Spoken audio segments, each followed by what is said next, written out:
You didn't watch it, did you? The WWE Treasures episode from last week with Brutus Beefcake and Greg the Hammer Valentine.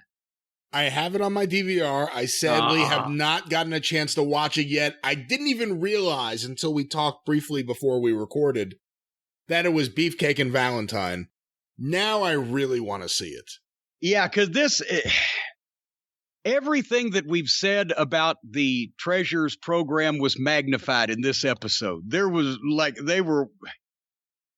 no effort whatsoever in finding any of this stuff. They knew right where it was. But they were going for, because the dream team, Beefcake and Valentine, they were going for Beefcake's scissors. They were going for Greg Valentine's robe and the shin guard that he used on the figure four, and and they took a couple of side stories. But again, it was wonderful to see Lance Russell on A&E television almost every week. Lance Russell is now on national television, and a picture of Hogan and Eddie Boulder, his brother, and Lance from Memphis TV that they showed was my picture.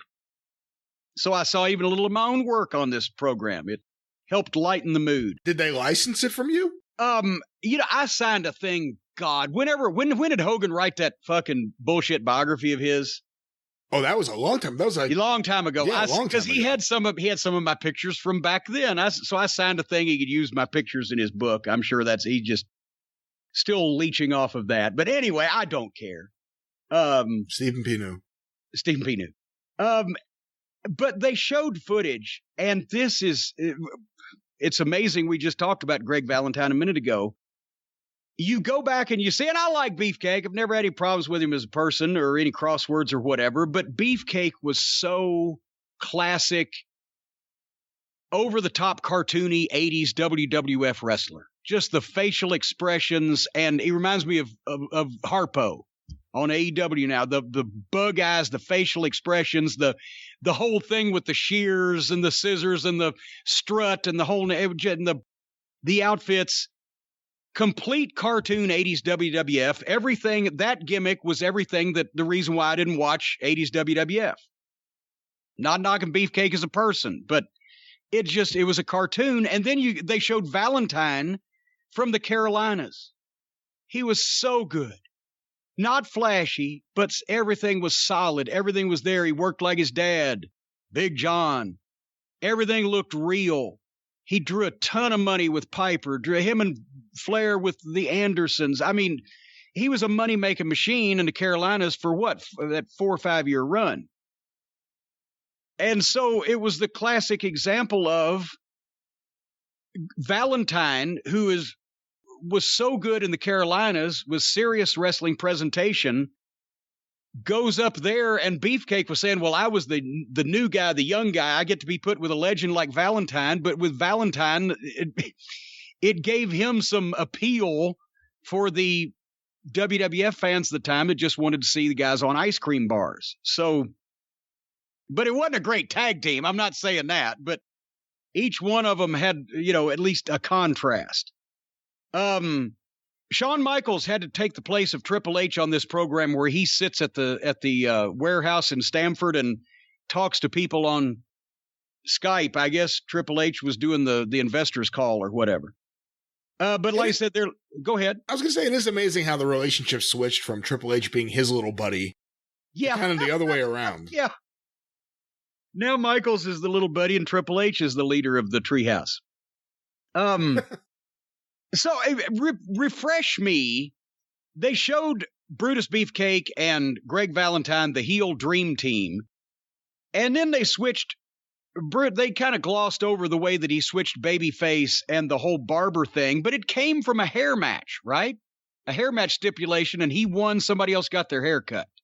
Is that the way they started the barber? What happened was he ran in at the finish of Piper Adonis at WrestleMania 3, Roddy Piper's retirement match. Loser gets their head shaved. Allegedly, it didn't happen. They learned the hard way what happens when you try to cut hair after a sweaty match.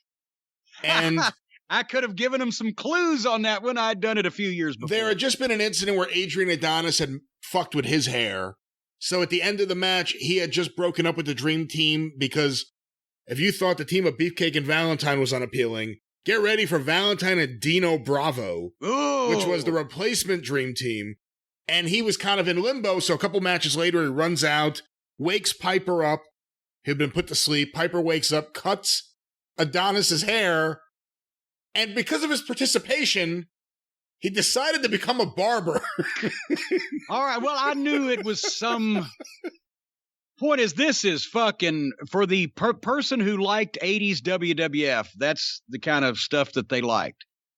So basically, they're looking for Greg Valentine's robe, the hammer, the big one, the famous one that he wore a long time. He had a lot of them with Flair, but he got the big one with when he was up there with the WWF. Miss Olivia, Johnny Walker's wife, Wrestling 2's wife, was the one who made all those robes. She was they showed pictures of her and a bit of her doing that, but she was a genius, and that's where all those high-priced robes came from. And Flair and Valentine had a contest at one time as who could spend the most money. Flair spent $5, Valentine spent $6, and Flair spent $7.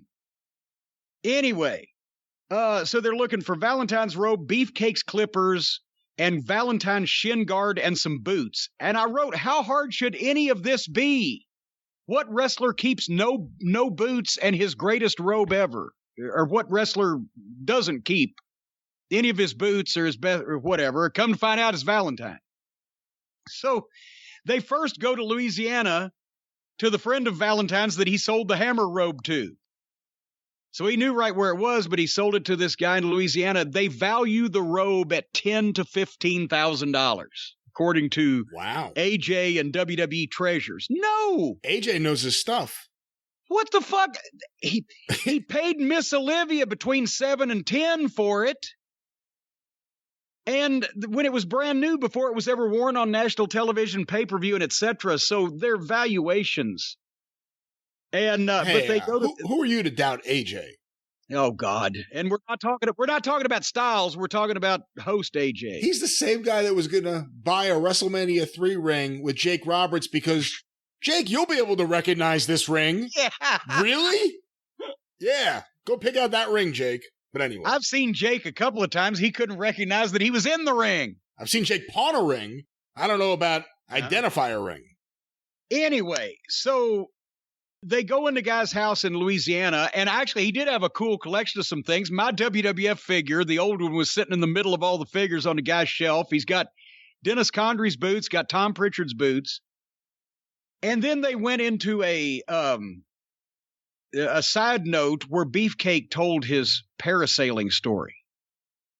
And good Lord, that was just gruesome. And the moral of the story, of course, is don't party with Brian Blair. But everybody knows what happened, right? Or should we mention this? People know he was in an accident, but I've always found that people actually don't know the details of what happened to him. He's at the beach, in the ocean, in the water, minding his own business, when some idiots... No. What? Wasn't it the girl that Brian Blair brought to hang out with them at the beach? Well, I was just going to say some idiots trying to parasail, but there was a girl that hit him.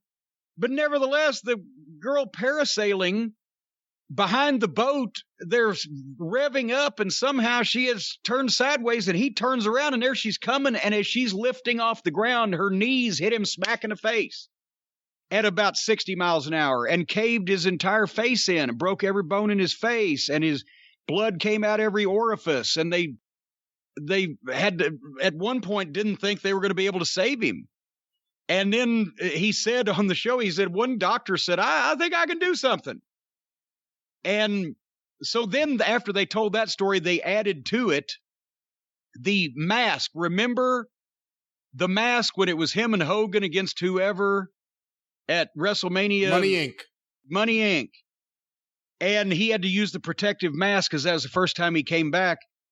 So listen to this. Valentine's robe that he paid between 7 and 10 grand for brand new was valued at 10 to 15, but this fucking mask that Beefcake used one time on a pay-per-view in Hulkamania colors, red and yellow, was valued at $3,000 to $5,000. And here's another thing I don't like about the fucking host, AJ. He's like everybody else on this show. They have to keep saying the words character and storyline. They can't say, well, because Money Inc. did this to Beefcake's face. Here on television, he came back wearing this mask. In the storyline, so-and-so was responsible. Fuck you, AJ. How about that? You are grating on me. And so is Stephanie, to be quite honest. The character. If I hear these words character and storyline on this television show one more time, I'm going to put a hit out on somebody. I know they still do them in Mexico, so I've heard. Anyway, so AJ offers $10,000 for the robe and the mask. And the guy says he wants time to think about it, so they go out to eat jambalaya in the yard. No, I'm not kidding. They went out and ate jambalaya in the yard. And the guy took 15 finally after the jambalaya. A lot of reminiscing by Greg Valentine and Brutus Beefcake. I wrote, note, they make wrestling seem faker on this show than the local TV news exposés used to in the 70s. Then they went to Roger in Boston. I think I've met Roger. I know I've met Roger at least one, if not more, fan fests up there. And he's a big collector, and he had the Beefcake shears. And apparently Beefcake sold him the shears. I mean, why do these guys keep none of their shit? No wonder they have to go looking for it on this television program. Guess what the shears were valued at, according to AJ? Oh, geez, according to AJ, $7,500. Well, for once you're wrong. $2,500 to $5,000. Again, it's Gardner shears that he taped with red and white tape on the handles. And here's a Miss Olivia robe, $7,500, but the fucking taped up garden shears were $5,000. Anyway, Roger wanted $3,500. And I believe he got it. So then they go to Tampa, because where else would you be in this show without Jimmy Hart to look through some boxes? And Jimmy took him this time to Hogan's Beach Shop. I'm thinking Jimmy is working some kind of deal where he has stuff on everybody stashed in every store in Florida. Because remember last week he went to a record store. They had stuff of his in the back in boxes. Now he's at Hogan's Beach Shop. They got stuff in the back in boxes. Jimmy is going to live forever on the shit that he's got stored in various places in Florida. So they go to Hogan's Beach Shop. They go in the back. Jimmy opens up 2 boxes, and guess what he finds? A shin guard of Greg Valentine's. And he donates the shin guard. Again, he never makes any money. He just gives them this shit. And then finally, they end up on this cross-country whirlwind tour back at Greg Valentine's house for a pair of boots, and he AJ offers Greg $1,000 for a pair of his boots, and he takes it. $1,000 for Greg Valentine's boots? Certainly he could do better than that on the open market. What the fuck? Huh, you sure you want to watch this program? Yeah, maybe not. Maybe not. Yeah. But that was the recap and the roundup. I'd like to see them get one collector that's going to be like, you know what? Fuck you. How about $1 million? Get out of here with your stupid camera crew and your overexcitement about the stupidest shit. Well, when the producer, what was her name, first called me way back early, before the pandemic even, I was like, well, wait a minute. Do we actually have to sell this stuff? Because I've got some shit that I treasure, but I wouldn't want to fucking sell it. I said, are we working here, or would you really be buying it? And then the pandemic, I can't remember her exact words, so I don't want to misquote anybody.